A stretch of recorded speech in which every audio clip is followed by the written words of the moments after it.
नमस्कार दोस्तों, मैं अंकुर उपाध्याय स्वागत करता हूं आप सभी का आपके अपने YouTube channel share market analysis में।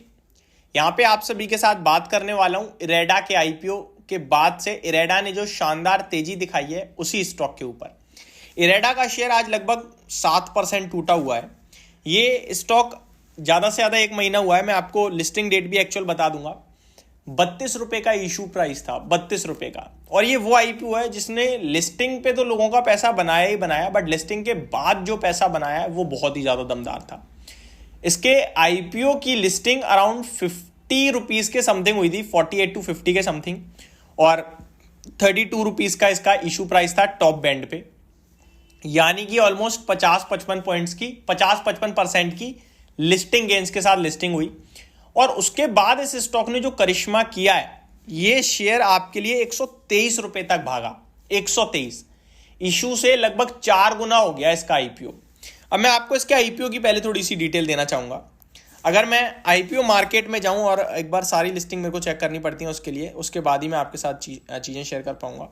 आज तो तीनों आईपीओ की जो लिस्टिंग हुई है वो नेगेटिव है और आईपीओ का मूड माहौल ही बिगड़ गया अचानक से। इसीलिए आज मैक्सिमम आईपीओ जो रिसेंटली लिस्ट हुए हैं या फिर आज जो लिस्ट हुए हैं वो लाल निशान में फिसल गए हैं। अभी मैं आप सभी के साथ बात करूं अगर इरेडा की पर्टिकुलरली, तो मैं इरेडा पे आ जाता हूं एक बार आपके लिए। इरेडा जी हाँ, इशू जो लिस्ट हुआ था ये 29 नवंबर को हुआ था, यानी कि एग्जैक्टली 1 महीना भी अभी नहीं हुआ है। और आईपीओ से स्टॉक अभी 220% के लिस्टिंग के बाद से जो इशू प्राइस के बाद से जो गेन्स हैं वो 220% के करीब के हैं। इस शेयर को निवेशकों ने हर एक भाव पे खरीदा और मैं हमेशा आपको सिर्फ अलर्ट करता रहा। इस बीच में काफी लोगों ने ट्रोल भी कर दिया, क्योंकि भैया ऑब्वियस है यार, हम 80-90 रुपए पे आपसे कह रहे हैं कि फ्रेश एंट्री लेने का मतलब नहीं बनता है, वैल्यूएशन कंफर्टेबल नहीं है, रीजनेबल नहीं है, और ऊपर कितना जाएगा ये तो नहीं कह सकते हैं, बट फ्रेश कैपिटल अगर लगा रहे हो तो वो एक रिस्क की बात है। उसके बाद आज भी शेयर देखो तो 102 पे खड़ा है। अगर मैंने 90 पे भी बना करा तो लगभग 10% वहां से भी ऊपर है, 10 नहीं 12% ऊपर है। तो लोगों का गुस्सा जायज है। बट एक चीज जो मैं आपको समझाना चाहता हूं, ये शेयर बाजार है। यहां पे कौन सी चीज कितनी महंगी हो जाएगी ये आप और मैं या फिर कोई थर्ड पर्सन या कंपनी के खुद के प्रमोटर्स भी नहीं बता सकते हैं कि उनका शेयर का प्राइस कितना महंगा ट्रेड करेगा। आप, हम, एनालिस्ट, मार्केट और कंपनी के प्रमोटर्स, ये सब कहीं ना कहीं सिर्फ इतना ही समझ सकते हैं कि ये शेयर एक्चुअली में महंगा है या सस्ता है। देखिए, कंपनी आगे पीछे होकर उतने ही ट्रेड कर सकती है, उतना ही प्रीमियम पे जा सकती है जितने कंपनी की ग्रोथ हो। ये आप मानते हो या नहीं मानते हो, बस बताइएगा।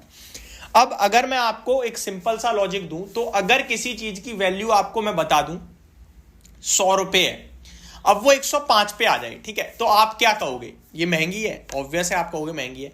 लेकिन जरूरी तो नहीं कि वो केवल 105 तक ही सीमित रहे, वो 110 की भी हो सकती है। लेकिन एक्चुअल वैल्यू तो 100 रुपए की है ना, तो अब वो 10 रुपए महंगी हो गई है। वो 108 की भी हो सकती है, 120 की भी हो सकती है। तो हम और आप ये डिसाइड नहीं कर सकते कि कौन सी चीज कितने वैल्यूएशन तक चली जाएगी, कितनी महंगी हो सकती है, वो हमें आपको नहीं पता है। लेकिन हमारा कंफर्ट जोन कब से हट जाएगा? 100 रुपए के ऊपर से। 100 रुपए के ऊपर मैं जब भी लूंगा, मेरा कंफर्ट जोन खराब है, मैं रिस्क कैरी कर रहा हूं, मेरे को प्रॉपर स्टॉप लॉस चाहिए और डिसिप्लिन तो बहुत ज्यादा जरूरी है। अगर लॉस होगा तो तुरंत निकलना है, ये सब चीजें मेरे को पता होनी चाहिए। अगर मैं इतना ज्यादा मार्केट को लेकर डिसिप्लिन्ड हूं कि मैं 100 के वैल्यूएशन वाली चीज 110 पे ले रहा हूं और 108 पे बेच दूंगा, लॉस बुक कर लूंगा, तभी मैं काम कर पाऊंगा, अदरवाइज मैं नहीं कर पाऊंगा। इस तरीके के लोग बाजार में बहुत कम है जो इतना डिसिप्लिन रख पाए। वो भी तब जब आपको दिख रहा है कि शेयर यार 100 से 110 हुआ, 110 से 105 हुआ और दोबारा 115 हो सकता है, तो वो इसी उम्मीद में रह जाते हैं कि दोबारा शेयर का प्राइस बढ़ जाएगा, बने रहो, और इस बीच में कितना नुकसान हो जाता है पता नहीं चलता। अब आ जाते हैं वापस से स्टॉक पे। इसी का एग्जांपल देता हूं। 123 रुपए पे गया, 120 पे उसे लगा होगा कि अभी दोबारा भागेगा, अब 115 हो गया, वो कहेगा यार ये तो ज्यादा गिर गया, 8% के करीब गिर गया। अब वो वेट कर रहा है कि थोड़ा उछाल मार दे। अब वो 110 हो गया होगा तो वो तो हिल गया पूरा कि मेरे तो लेते ही 10% नीचे चला गया ये शेयर, तुरंत चला गया। अब मैं क्या करूं? अब मैं वेट कर रहा हूं। अब वो 110 से भी 102 हो गया है, अब वो 20% करीब नुकसान में बैठा है बंदा।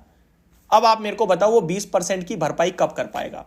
ये ऐसा स्टॉक है जो 2 दिन में भी भरपाई कर सकता है, क्योंकि वैल्यूएशन वाइज तो कोई दे ही नहीं रहा ना इसको महत्व, ये तो अपने अंधाधुंध भागे जा रहा है। लेकिन अगर ये करेक्ट हुआ तो कितना करेक्ट हो सकता है आप सोच सकते हो? नहीं सोच पाओगे, मैं बताऊंगा। 85 के पीई पे कंपनी ट्रेड कर रही है।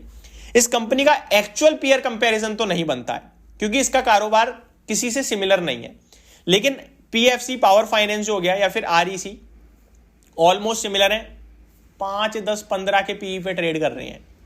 आप कहोगे भाई वो तो हमेशा से सस्ती रही है, ये नहीं रहने वाली, चलो ठीक है, तब भी 85 के पीई पे तो ट्रेड करने लायक नहीं लगती ना। सरकारी कंपनी इतनी महंगी, मेरे को बता दो कौन सी ट्रेड कर रही है। IRCTC एक ऐसी सरकारी कंपनी है जो सरकारी होते हुए प्राइवेट जैसी करती है काम। वो स्टॉक भी आज भी 60 के पीई पे ट्रेड कर रहा है। एक समय पे 300 के पीई तक चला गया था, लेकिन टिका नहीं, 60 के पीई पे अभी ट्रेड कर रहा है। तो वैल्यूएशन की अपने आप में एक वैल्यू होती है, इसीलिए उसको देखा जाता है, परखा जाता है। तो मेरा मानना यह कि अभी 123 वाले का जरा दुख सोचो आप। ये स्टॉक यहां से भी 20% टूट जाए तो भी ऐसा लगेगा कि कुछ नहीं टूटा, अभी तो 50 रुपए से 123 हुआ था। लेकिन उस बंदे का क्या जिसने 123 पे ले लिया। तो मैं सिर्फ आपको अपनी वीडियो के माध्यम से यही गाइड करने की कोशिश करता हूं। ये महंगा है, थोड़ा सा सावधान रहें, जिनके पास है वो बेशक कैरी कर लें, बट फ्रेश एंट्री के लिए आप रिस्क ले रहे हो।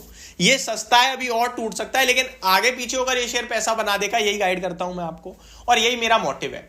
मेरा मोटिव ये नहीं होता कि मैं आज लेकर आज ही बेचूंगा। मेरा मोटिव होता है मैं आज लेकर 3 महीने, 6 महीने, 1 साल में मैं पैसा बनाऊंगा, बस ये मैं आपके साथ शेयर करता हूं। तो अभी मैं इरेडा को लेकर ना नेगेटिव हूं ना पॉजिटिव हूं, बस मैं इतना कहना चाहता हूं, अगर आपको लग रहा है यार 123 वाला 100 रुपए पे मिल रहा है, लेना चाहिए, तो आप गलत हो। और आपको लग रहा है कि बेच दो, तो भी आप गलत कभी भी पढ़ सकते हो। मैं सिर्फ इतना बोल रहा हूं कि आपके पास जो है उसी को मैनेज करने की कोशिश करो। नई बन रही पोजीशन तो बाजार में 8000 शेयर से क्यों इसी में जा रहे हो? मार्केट में शेयर्स की कमी नहीं है भाई, आप ध्यान तो दो कहीं और, कितनी चीजें मिलेंगी। तो जहां हल्का भी कंफ्यूजन है इस समय, उसको जय हिंद जय भारत कह दो, दूर से ही राम राम। बाकी मार्केट में जहां कंफर्ट ज्यादा आ रहा है वहां पे लगाओ। ये वॉलेटाइल है, कल 110 हो जाएगा, आप मेरे को फिट रोल कर देना कि भाई आप तो ये कह रहे थे वो कह रहे थे। वो वॉलेटाइल है, वो ऊपर नीचे कर रहा है, लेकिन मेरा कंफर्ट नहीं आ रहा है, तो मैं वही शेयर करूंगा आपके साथ। होप आपको ये वीडियो सारी समझ में आ गई होगी जो मैं कहना चाहता हूं। Thank you so much for watching this video. Have a great day guys.